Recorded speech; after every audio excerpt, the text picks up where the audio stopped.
Hi hello ನಮಸ್ತೆ, ನಾನು ರಾಜು ಅಷ್ಟೇ. ನೀವು ನೋಡ್ತಿದ್ದೀರಾ centre point Kannada YouTube channel.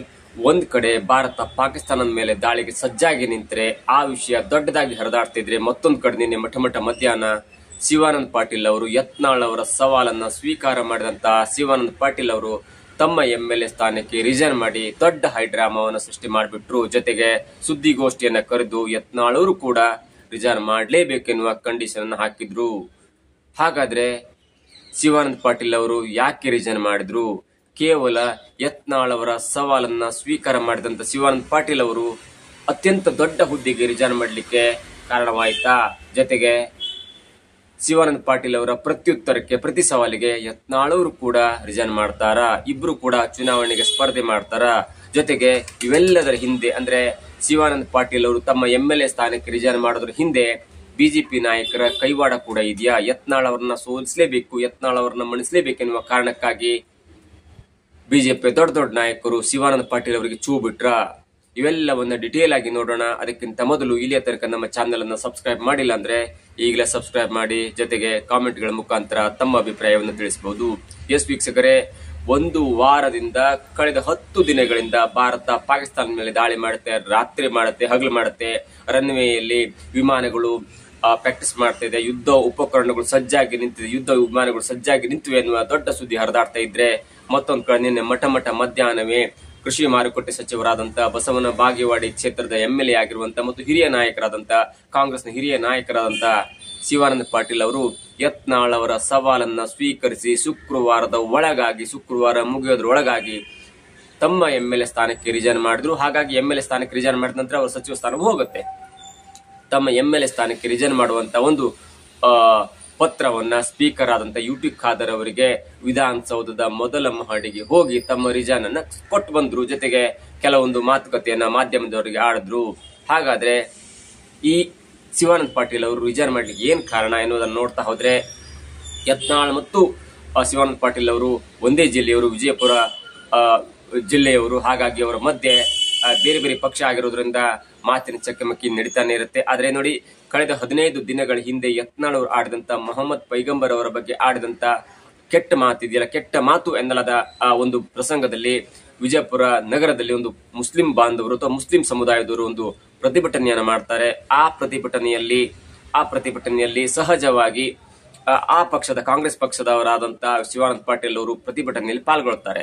ಆ ಪ್ರತಿಭಟನೆಯಲ್ಲಿ ಪಾಲ್ಗೊಂಡಂತ ಶಿವಾನಂದ ಪಾಟೀಲ್ ಆಗಿರ್ಬೋದು ಮತ್ತು ವಿಜಯಾನಂದ ಕಾಶಂಪುರ ಆಗಿರ್ಬೋದು, ಅವರು ನೇರವಾಗಿ ಯತ್ನಾಳ್ ಅವರ ಮೇಲೆ ಹರಿಹಾಯ್ತಾರೆ. ಜೊತೆಗೆ ಶಿವಾನಂದ ಪಾಟೀಲ್ ಅವರು ಒಂದು ಹೆಜ್ಜೆ ಮುಂದೆ ಹೋಗಿ ಅಲ್ಲಿನ ಕಾಂಗ್ರೆಸ್ ಅಭ್ಯರ್ಥಿ ಆಗಿದ್ದಂತೆ, ಅದೇ ಯತ್ನಾಳ್ ಅವರ ಜೊತೆಗೆ ಸೋತಿದ್ದಂತೆ ವಿಜಯಪುರ ನಗರದಲ್ಲಿ ಯತ್ನಾಳ್ ಅವರ ವಿರುದ್ಧ ಸ್ಪರ್ಧೆ ಮಾಡಿ ಸೋತಂತ ಮುಸ್ಲಿಂ ಕ್ಯಾಂಡಿಡೇಟ್ ಇದಾರಲ್ಲ, ಅವರ ಪರವಾಗಿ ಮಾತನಾಡ್ತಾ, ರೋಷಭರಿತವಾಗಿ ಮಾತನಾಡ್ತಾ, ಒಂದ್ ವೇಳೆ ಯತ್ನಾಳ್ ಅವರನ್ನ ಸೋಲಿಸಲಿಕ್ಕೆ ನಿಮ್ಮತ್ ಆಗ್ಲಿಲ್ಲ ಅಂದ್ರೆ ಹೇಳಿ, ನಾನು ಬಂದು ಇಲ್ಲಿ ನಿಂತು ಯತ್ನಾಳ್ ಅವರನ್ನ ಸೋಲಿಸ್ತೇನೆ ಎನ್ನುವ ಕಟುವಾದ ಶಬ್ದದಿಂದ ಯತ್ನಾಳ್ ಅವರಿಗೆ ತಿವಿದಿದ್ರು. ಜೊತೆಗೆ ವಿಜಯಾನಂದ ಕಾಶಂಪುರ್ ಮತ್ತು ಶಿವಾನಂದ ಪಾಟೀಲ್ ಅವರು ಸ್ವಲ್ಪ ಮಾತಿನ ಲಿಮಿಟ್ ಅನ್ನ ಕ್ರಾಸ್ ಮಾಡಿ ಹಂದಿ, ನಾಯಿ, ನರಿ, ಹುಚ್ಚುನಾಯಿ ಅದು ಇದು ಎಲ್ಲ ಹೇಳಿದ್ರು.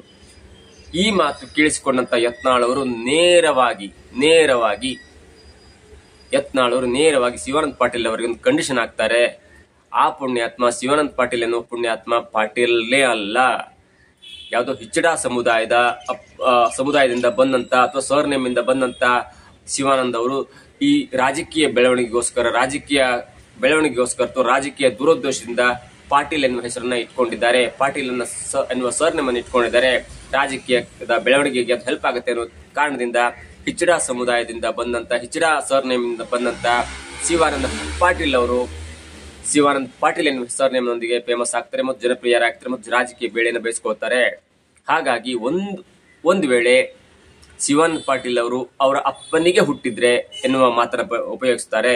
ಅವರ ಅಪ್ಪನಿಗೆ ಹುಟ್ಟಿದ್ರೆ ನೇರವಾಗಿ ಬಸವನ ಬಾಗೇವಾಡಿ ಕ್ಷೇತ್ರದ MLA ಕ್ಷೇತ್ರಕ್ಕೆ ರಿಸೈನ್ ಮಾಡಿ ಅಲ್ಲೇ ಇರ್ಲಿ, ನಾನು ನನ್ನ MLA ಕ್ಷೇತ್ರಕ್ಕೆ ರಿಸೈನ್ ಮಾಡಿ ಬಸವನ ಬಾಗೇವಾಡಿಗೆ ಬಂದು ಅವರ ವಿರುದ್ಧ ಪಕ್ಷೇತರವಾಗಿ ಸ್ಪರ್ಧೆ ಮಾಡಿ, ಭಗವದ್ ಧ್ವಜದ ಚಿಹ್ನೆಯ ಮುಖಾಂತರ ಸ್ಪರ್ಧೆ ಮಾಡಿ ಅವರನ್ನ ಸೋಲಿಸ್ತೇನೆ.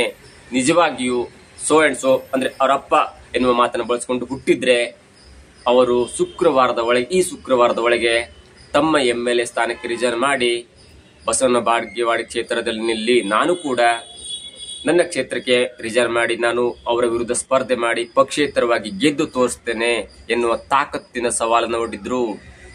ಇದನ್ನ ಕೇಳಿಸಿಕೊಂಡಂತ ಇದರ ಸವಾಲನ್ನು ಸ್ವೀಕಾರ ಮಾಡಿದಂತ ಶಿವಾನಂದ ಪಾಟೀಲ್ ಅವರು, ಓಕೆ ನಮ್ಮಿಬ್ಬರ ಜಗಳ ಓಕೆ ಏನೋ ಆಗ್ತಿತ್ತು, ನಾವಿಬ್ರು ಕ್ಯಾಂಡಿಡೇಟ್ಗಳಿದ್ದೀವಿ, ಇಬ್ರು MLA ಇಬ್ರು ದೊಡ್ಡ ದೊಡ್ಡ ಹುದ್ದೆಯಲ್ಲಿದ್ದೀವಿ, ಆದ್ರೆ ಅಪ್ಪನ ತನಕ ಈ ಮಾತುಕತೆ ಹೋದಾಗ ಅಥವಾ ನಮ್ಮ ಮನೆತನದ ಗೌರವವನ್ನು ಬೀದಿಗೆಳೆದಾಗ ನಾನು ಮನನೊಂದು ರಿಸೈನ್ ಅನ್ನು ಮಾಡಲೇಬೇಕಾಗಿ ಯತ್ನಾಳ್ ಅವರ ಸವಾಲನ್ನ ಸ್ವೀಕಾರ ಮಾಡಿ ನಾನು ರಿಸೈನ್ ಮಾಡ್ತಾ ಇದ್ದೇನೆ, ಅವರು ಕೂಡ ರಿಸೈನ್ ಮಾಡಬೇಕು ಎನ್ನುವ ಒಂದು ಮಾತನ್ನು ಹೇಳಿದ್ರು. ಆದ್ರೆ ಶಿವಾನಂದ ಪಾಟೀಲ್ ಅವರು ಕೊಟ್ಟಂತ ಈ ರಾಜೀನಾಮೆ ಪತ್ರದಲ್ಲಿ ಸ್ವಲ್ಪ ಡ್ರಾಮೆಟಿಕ್ ವರ್ಡ್ಗಳಿವೆ. ಅದೇನಂದ್ರೆ ಯಾವುದೇ ಒಬ್ಬ ಮಂತ್ರಿ ಆದವನು ಅಥವಾ MLA ಆದವನು, ಜನರಿಂದ ಗೆದ್ದವನು ತನ್ನ ಸ್ಥಾನಕ್ಕೆ ರಿಸೈನ್ ಮಾಡುವಾಗ ಒಂದೇ ಒಂದು ಲೈನ್ ನಲ್ಲಿ ಸ್ಪೀಕರ್ ಅವರಿಗೆ ರಾಜೀನಾಮೆ ಪತ್ರವನ್ನು ಕೊಡ್ತಾರೆ. ಅದೇನಂದ್ರೆ ನಾನು ವೈಯಕ್ತಿಕ ಕಾರಣದಿಂದಾಗಿ ನನ್ನ ಕ್ಷೇತ್ರಕ್ಕೆ ಅಥವಾ ನನ್ನ ಸ್ಥಾನಕ್ಕೆ ರಿಸೈನ್ ಮಾಡ್ತೇನೆ ಎನ್ನುವ ಒಂದು ಪತ್ರವನ್ನು ಕೊಡ್ತಾರೆ, ರಾಜೀನಾಮೆ ಪತ್ರವನ್ನು ಕೊಡ್ತಾರೆ.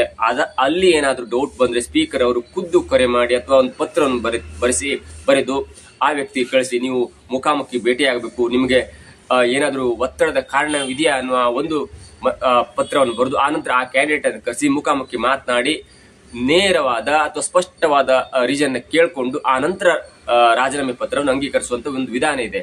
ಆದ್ರೆ ಅದು ಯಾವುದಕ್ಕೆ ಆಸ್ಪದ ಕೊಡದಂತ ಶಿವಾನಂದ ಪಾಟೀಲ್ ಅವರು ನೇರವಾಗಿ ತಾನು ಬರೆಯಬೇಕಿದ್ದಂತ ತನ್ನ ಇಂಟೆನ್ಷನ್ ಇದೆಯಲ್ಲ, ಅಂದ್ರೆ ನಾನು ಯಾಕೆ ರಿಸೈನ್ ಮಾಡ್ತಾ ಇದ್ದೇನೆ ಅದ್ರ ಹಿಂದಿನ ಕಾರಣ ಎಲ್ಲವೂ ಕೂಡ ಒಂದು ದೊಡ್ಡ ಪತ್ರದಲ್ಲಿ ಬರೆದು ಸ್ಪೀಕರ್ ಅವರಿಗೆ ರಾಜೀನಾಮೆ ಪತ್ರವನ್ನು ಕಳಿಸಿದ್ರು. ಅವ್ರು ಹೇಳಿದಿಷ್ಟು, ನಾನು ರಿಸೈನ್ ಮಾಡ್ಲಿಕ್ಕೆ ಕಾರಣ ಏನಂದ್ರೆ ಯತ್ನಾಳ್ ಅವರು ನನ್ನ ವಿರುದ್ಧ ಒಂದು ಸವಾಲನ್ನು ಹಾಕಿದ್ರು, ಆ ಸವಾಲನ್ನು ಸ್ವೀಕಾರ ಮಾಡಿ ನನ್ನ ಸ್ಥಾನಕ್ಕೆ ರಿಸೈನ್ ಮಾಡ್ತಾ ಇದ್ದೇನೆ. ಇದನ್ನ ಅಂಗೀಕರಿಸುವ ಮೊದಲು ಅವರು ಹೇಳಿದ್ದಾರೆ ನಾನು ಕೂಡ ರಿಸೈನ್ ಮಾಡ್ತೇನೆ ಅಂತ ಯತ್ನಾಳ್ ಅವರು ಹೇಳಿದ್ದಾರೆ. ಹಾಗಾಗಿ ಅವರ ರಾಜೀನಾಮೆ ಪತ್ರ ಬಂದ ನಂತರ ಅವರ ರಾಜೀನಾಮೆ ಪತ್ರವನ್ನು ಅಂಗೀಕರಿಸಿದ ನಂತರ ನನ್ನ ರಾಜೀನಾಮೆ ಪತ್ರವನ್ನು ಅಂಗೀಕರಿಸಬೇಕು, ಇಲ್ಲ ಅಂದ್ರೆ ನನ್ನ ರಾಜೀನಾಮೆ ಪತ್ರವನ್ನು ಅಂಗೀಕರಿಸಬಾರದು ಎನ್ನುವ ಕಂಡೀಷನ್ ಅಪ್ಲೈ ಎನ್ನುವ ಒಂದು ಪತ್ರವನ್ನು ಬರೆದು ಸ್ಪೀಕರ್ ಆದಂತ UT ಖಾದರ್ ಅವರ ಭೇಟಿ ಮಾಡಿ, ಅಂದ್ರೆ ವಿಧಾನಸೌಧದ ಮೊದಲ ಮಹಡಿಗೆ ಹೋಗಿ ಸ್ಪೀಕರ್ ಅವರಿಗೆ ಕೊಟ್ಟು ಬಂದು ಆ ನಂತರ ಸ್ವಲ್ಪ ಮಾತನಾಡಿದ್ರು. ಯಾವಾಗ ಈ ರಾಜೀನಾಮೆ ಪತ್ರ ಸೋಷಿಯಲ್ ಮೀಡಿಯಾದಲ್ಲಿ ಹರಿದಾಡ್ಲಿಕ್ಕೆ ಸ್ಟಾರ್ಟ್ ಆಗುತ್ತಲ್ಲ, ಆವಾಗ ಯತ್ನಾಳ್ ಅವರು ಮತ್ತೆ ದೊಡ್ಡದಾದಂತ ತಿರುಗೇಟು ಕೊಟ್ಟರು. ಅವರು ನಿನ್ನೆ ಮಂಗಳೂರಿಗೆ ಹೋಗಿದ್ರು, ಯಾಕಂದ್ರೆ ಒಂದು ದೊಡ್ಡ ಗಲಭೆ ಪ್ರಕರಣದಲ್ಲಿ ಒಬ್ಬ ಬಿಜೆಪಿ ಕಾರ್ಯಕರ್ತರ ಸುನಿಗಿದ್ರು. ಅದಕ್ಕಾಗಿ ಅವರಿಗೆ ಸಮಾಧಾನ ಹೇಳಿಕೆ, ಅವರ ಕುಟುಂಬದ ಸಮಾಧಾನ ಹೇಳಿಕೆ ಅವರು ಮಂಗಳೂರಿಗೆ ಹೋಗಿದ್ರು. ಪತ್ರಕರ್ತರು ಎಲ್ಲಿ ಹೋದ್ರು ಆ ಒಂದೊಂದು ವಿಷಯದ ಬಗ್ಗೆ ಪ್ರಶ್ನೆಯನ್ನ ಕೇಳ್ತಾರೆ. ಅದಾದ ನಂತರ ಯತ್ನಾಳ್ ಅವರು ಕೊಟ್ಟಂತ ತಿರುಗೇಟಿದೆಯಲ್ಲ, ಅದು ಮತ್ತೊಂದು ಸವಾಲಿಗೆ ಕಾರಣವಾಗುತ್ತ ಅನ್ನುವ ಕುತೂಹಲಕ್ಕೆ ಅಡಿ ಮಾಡಿಕೊಟ್ಟಿದೆ. ಅದೇನಂದ್ರೆ ಮಾಧ್ಯಮದವರು ಕೇಳಿದಂತ ಒಂದೇ ಒಂದು ಪ್ರಶ್ನೆ, ನೀವು ರಿಸೈನ್ ಮಾಡ್ತೀರಾ? ನಿಮ್ಮ ಸವಾಲನ್ನು ಸ್ವೀಕಾರ ಮಾಡಿ ಶಿವಾನಂದ ಪಾಟೀಲ್ ಅವರು ರಿಸೈನ್ ಮಾಡಿದ್ರೆ ಹಾಗಾದ್ರೆ ನೀವು ರಿಸೈನ್ ಮಾಡಿ ಚುನಾವಣೆಗೆ ನಿಲ್ತೀರಾ ಎನ್ನುವ ಪ್ರಶ್ನೆಗೆ ಅವರು ಕೊಟ್ಟಂತ ಉತ್ತರ ಇದೆಯಲ್ಲ, ಅದು ಕೂಡ ಮತ್ತೆ ಮುಟ್ಟಿ ನೋಡಿಕೊಳ್ಳುವಂತ ಒಂದು ಉತ್ತರವಾಗಿರುತ್ತೆ. ಯಾಕಂದ್ರೆ ಅವ್ರು ಹೇಳಿದಿಷ್ಟು, ಶಿವಾನಂದ ಪಾಟೀಲ್ ಅವರ ರಾಜೀನಾಮೆ ಪತ್ರವನ್ನ ನೀವು ನೋಡಿದ್ರ? ನಾರ್ಮಲಿ ರಾಜೀನಾಮೆ ಪತ್ರ ಹೇಗಿರುತ್ತೆ, ನಾನು ವೈಯಕ್ತಿಕ ಕಾರಣದಿಂದಾಗಿ ರಿಸೈನ್ ಮಾಡ್ತೇನೆ ಒಂದು ಕಾರಣ ಇರುತ್ತೆ. ಆದ್ರೆ ಇದು ರಾಜೀನಾಮೆ ಪತ್ರವ, ಈ ಪತ್ರವನ್ನ ನೀವೇ ಓದ್ ನೋಡಿ, ನನ್ನ ಕ್ಲಿಪ್ ಅನ್ನು ಕೂಡ ನೀವು ಒಮ್ಮೆ ವಿಡಿಯೋದಲ್ಲಿ ನೋಡಿ, ಇವೆಲ್ಲವನ್ನ ತುಲನೆ ಮಾಡಿ ಮತ್ತೆ ನನಗೆ ಕ್ವಶನ್ ಅನ್ನು ಕೇಳಿ ಎನ್ನುವ ಒಂದು ನೇರವಾದ ತಿರುಗೇಟನ್ನು ಕೊಡ್ತಾರೆ. ಯಾರಾದ್ರೂ ಒಬ್ಬ ಈ ಹಳೆ ಕಥೆಯನ್ನೆಲ್ಲ ಬರ್ಕೊಂಡು ರಾಜೀನಾಮೆ ಕೊಡ್ತಾರ? ಒಂದು ವೇಳೆ ಅವರ ರಾಜೀನಾಮೆ ಪತ್ರ ಅಂಗೀಕಾರವಾದ್ರೆ ನಾನು ಮರುಕ್ಷಣದಲ್ಲಿ ರಿಸೈನ್ ಮಾಡ್ತೇನೆ. ಯಾಕಂದ್ರೆ ಅವರು ರಾಜೀನಾಮೆ ಕೊಟ್ಟ ನಂತರ ಸ್ಪೀಕರ್ ಅವರು ಅದನ್ನ ಅಕ್ಸೆಪ್ಟ್ ಮಾಡಬೇಕಾಗುತ್ತೆ. ಜೊತೆಗೆ ಗೆಜೆಟ್ ನೋಟಿಫಿಕೇಶನ್ ಅಲ್ಲಿ ಬಸವನ ಬಾಗೇವಾಡಿ ಕ್ಷೇತ್ರ ಕೂಡ ಖಾಲಿ ಇದೆ ಎನ್ನುವ ಒಂದು ನೋಟಿಸ್ ಬರಬೇಕಾಗುತ್ತೆ. ಅದಾದ ನಂತರ ನಾನು ರಿಸೈನ್ ಮಾಡ್ತೇನೆ ಎನ್ನುವ ಹಾಸ್ಯಾಸ್ಪದವಾಗಿ ಹೇಳಿ ಮತ್ತೆ ಶಿವಾನಂದ ಪಾಟೀಲ್ ಅವರಿಗೆ ತಿರುಗೇಟನ್ನ ಕೊಟ್ಟರು. ಆದ್ರೆ ಇಲ್ಲಿ ಒಂದು ಗಮನಿಸಬೇಕಾದಂತ ವಿಷಯ ಅದೇನಂದ್ರೆ, ಶಿವಾನಂದ ಪಾಟೀಲ್ ಅವರ ರಿಸಿಗ್ನೇಷನ್ ಅಕ್ಸೆಪ್ಟ್ ಆಗಲ್ಲ. ಜೊತೆಗೆ ಆ ಡ್ರಾಮಾದ ನಂತರ ಯತ್ನಾಳ್ ಕೂಡ ತಮ್ಮ ಸ್ಥಾನಕ್ಕೆ ರಿಸೈನ್ ಮಾಡ್ಲಿಕ್ಕೆ ಹೋಗಲ್ಲ. ಅದು ಮಾತಿನಲ್ಲಿ ಆಡಿದಂತ ಬರದಲ್ಲಿ ಆಡಿದಂತ ಮಾತಾಗಿರ್ಬೋದು. ಆದರೆ ಶಿವಾನಂದ ಪಾಟೀಲ್ ಅವರು ರಿಸೈನ್ ಮಾಡುವುದರ ಹಿಂದೆ, ರಾಜೀನಾಮೆ ಕೊಡುವುದರ ಹಿಂದೆ ಯಾರಾದ್ರೂ ಬಿಜೆಪಿ ನಾಯಕರು ಇದ್ದಾರೆ ಎನ್ನುವ ಮಾತು ಈಗ ಕೇಳಿ ಬರ್ತಾ ಇದೆ. ಯಾಕಂದ್ರೆ ಯತ್ನಾಳ್ ದಿನದಿಂದ ದಿನಕ್ಕೆ ಜನಪ್ರಿಯರಾಗ್ತಾ ಇದ್ದಾರೆ.